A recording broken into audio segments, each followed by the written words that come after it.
राज्यभरामध्ये सरकार विविध विकास कामं करत असतं। या विकास कामांचा आढावा समृद्ध महाराष्ट्र या विशेष कार्यक्रमाद्वारे घेतला जातो। जय महाराष्ट्रवर हा विशेष कार्यक्रम रविवारी रात्री 9:30 वाजता प्रसारित होतो, तर सोमवारी सकाळी 7:30 वाजता आणि दुपारी 4:30 वाजता पुनर्प्रसारित केला जातो। तेव्हा चला पाहूयात समृद्ध महाराष्ट्र हा विशेष कार्यक्रम।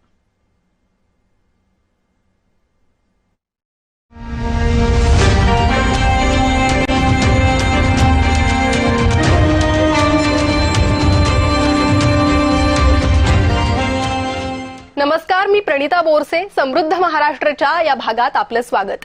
राज्य सरकारनं राज्याच्या प्रगतीच्या दिशेने उचललेलं महत्त्वाचं पाऊल आणि त्याला अनुसंगून घेतलेल्या निर्णयावर नजर टाकणार आहोत आजच्या या भागात। चला पाहूयात। यंदाच्या खरीप हंगामात झालेल्या पीक नुकसानीपोटी पात्र विमा लाभार्थ्यांना 1219.78 कोटी रुपयांची भरपाई मंजूर झाली आहे। प्रामुख्याने सोयाबीन पिकाच्या नुकसानीपोटी ही मदत मंजूर झाली। नांदेड जिल्ह्याला सर्वाधिक 800 कोटी रुपयांची मदत मिळणार आहे। राज्यात 30 जिल्ह्यांतील 78 लाख शेतकऱ्यांना याचा थेट लाभ मिळणार आहे। राज्यात अवकाळी पावसामुळे झालेल्या नुकसानीसाठी ही मदत जाहीर करण्यात आली। महसूल विभागाकडून मदतीसाठी पहिल्या टप्प्यात 53.83 कोटी रुपयांचे वितरण केले जाणार आहे। नागपूर, अमरावती, पुणे आणि संभाजीनगर विभागांना ही मदत मिळणार आहे। मुख्यमंत्री देवेंद्र फडणवीस यांच्या अध्यक्षतेखालील 13 एप्रिल 2026च्या मंत्रिमंडळ बैठकीत अनेक महत्त्वाचे निर्णय घेण्यात आलेत। यामध्ये एमपीएससी पदसंख्येत वाढ, आशा भोसले संगीत अकादमीची स्थापना आणि आरोग्य क्षेत्रासाठी 3708 कोटी रुपयांचा निधी मंजूर करणे या प्रमुख निर्णयांचा समावेश आहे। याशिवाय इतर महत्त्वपूर्ण निर्णयांवर नजर टाकणार आहोत। तर मंत्रिमंडळ बैठकीत हे महत्त्वाचे निर्णय झालेले आहेत, ज्यामध्ये शासकीय पदभरतीत सुधारणा करण्यात येणार आहे। महाजॉब्स पोर्टलद्वारे निपुण सेतू उपक्रम राबवला जाईल। कुळगाव बदलापुरातील क्रीडांगणाच्या आराखड्यात बदल करण्यात येणार आहेत। टाटा पॉवर कंपनीला 4 एकर जमीन देण्यात येणार आहे। मुंबईत कौशल्य विकास विद्यापीठ उभारण्यात येणार आहे। मच्छीमारांसाठी मूलभूत सोयी सुविधा नाबार्ड मार्फत उपलब्ध करण्यात येणार आहेत। मच्छीमारांसाठी सुमारे 62 कोटींच्या अंदाजपत्रकास मंजुरी देण्यात आली आहे। नारी शक्ती विचार मंच या सामाजिक संस्थेकडून नारी शक्ती महिला संमेलन आयोजित करण्यात आलं होतं। या संमेलनाला मुख्यमंत्री देवेंद्र फडणवीस हे देखील उपस्थित होते। विशेष म्हणजे या कार्यक्रमासाठी बॉलिवूडची दिग्गज अभिनेत्री रवीना टंडन आणि मराठमोळ्या अभिनेत्री प्राजक्ता माळी यांनी देखील हजेरी लावली होती। या दोन्ही अभिनेत्रींनी नारी शक्ती वंदन विधेयकाचं कौतुक केलं। फॅशन डिझायनर अर्चना कोचर या देखील संमेलनाला उपस्थित होत्या। जिल्हाधिकारी कार्यालय आणि नाम फाउंडेशन यांच्या संयुक्त विद्यमानं कोयना धरणातील गाळ काढण्याचा कार्यक्रम नुकताच हाती घेण्यात आला।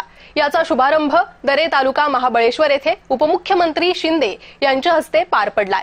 गाळमुक्त धरण गाळयुक्त शिवार ही योजना शेतकऱ्यांसह धरण क्षेत्रातील लाभार्थ्यांना खूप उपयोगी आहे। या योजनेची व्याप्ती राज्यात वाढणार असल्याचं उपमुख्यमंत्री एकनाथ शिंदे यांनी घोषित केलंय। महात्मा ज्योतिबा फुले यांच्या द्विशताब्दी जयंती वर्षानिमित्त त्यांचे मूळ गाव खानवाडी तालुका पुरंदर येथे पुणे जिल्हा परिषदेकडून उभारण्यात आलेल्या ज्योती सावित्री जिल्हा परिषद शाळेचे उद्घाटन मुख्यमंत्री देवेंद्र फडणवीस यांच्या हस्ते करण्यात आले।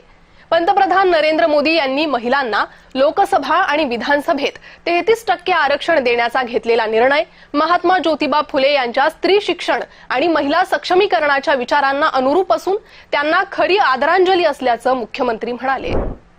येत्या 1 मे पासून मराठी भाषेचं ज्ञान आवश्यक असल्याचं परिवहन मंत्री प्रताप सरनाईक यांनी स्पष्ट केलं।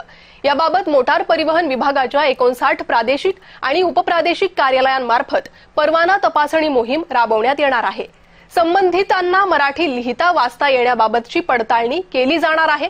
मराठीचे ज्ञान नसलेल्या आणि नियमांचे पालन न करणाऱ्या चालकांचे परवाने रद्द करण्यात येणार असून नियमांकडे दुर्लक्ष करून चुकीच्या पद्धतीने परवाने देणाऱ्या परिवहन अधिकाऱ्यांवरही कठोर कारवाई केली जाईल, असं परिवहन मंत्र्यांनी स्पष्ट केलंय।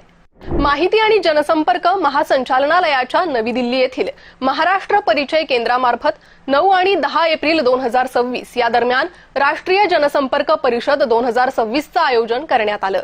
या परिषदेच्या पहिल्या दिवशी झालेल्या 4 सत्रांमधून जनसंपर्क क्षेत्रातील नवनवीन तंत्रज्ञान आणि त्याच्या वापरांसंबंधी चर्चा करण्यात आली।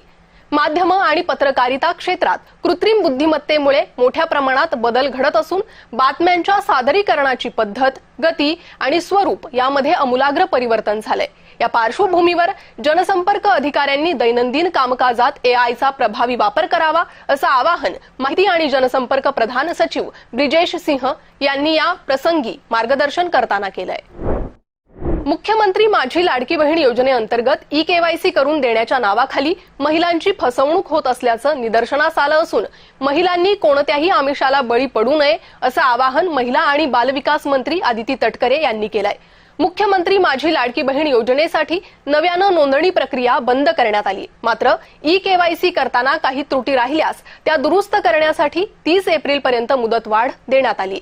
या प्रक्रियेसाठी कोणत्याही मध्यस्थाची आवश्यकता नसून महिला मोबाईलवरून स्वतः ई-केवायसी करू शकतात किंवा जवळील अंगणवाडी सेविकांची मदत घेऊ शकतात अशी माहिती मंत्री आदिती तटकरे यांनी दिली आहे.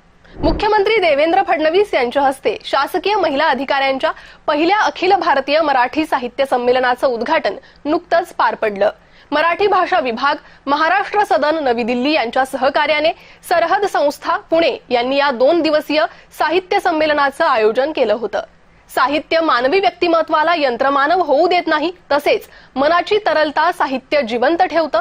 त्यामुळे चक्रधर स्वामी, ज्ञानेश्वर माऊलीचा वारसा असणाऱ्या महाराष्ट्रामध्ये महिलांनी साहित्य निर्मिती अखंड सुरू ठेवावी असं आवाहन मुख्यमंत्री देवेंद्र फडणवीस यांनी केलंय.